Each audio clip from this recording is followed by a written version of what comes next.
Hey everybody, what is going on? I hope you guys are all doing well, and welcome to another tutorial video. In this video, I'll be explaining to you guys how you can view your Google Maps history, so let's get right into it.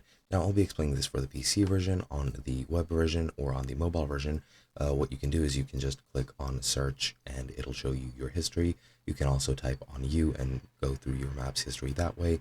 However, that is pretty simple, so I won't be showing you because I can't at the current moment.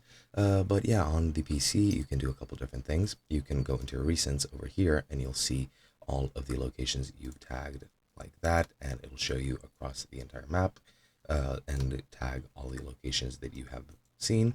You can also click on search in Google Maps and it'll show you the most recent history that you've had.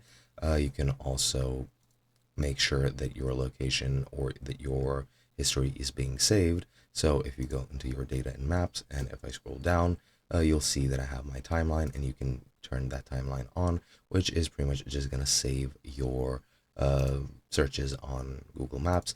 You do have these which are pretty much autofill, but they are not saved in your activity, and your activity will be empty. So that is pretty much it. But yeah, other than that, there's nothing more to say. It's really simple. You can also delete your history if you wanted to, like so. And that is pretty much it. Hope you guys enjoyed, and I'll be seeing you guys in another video.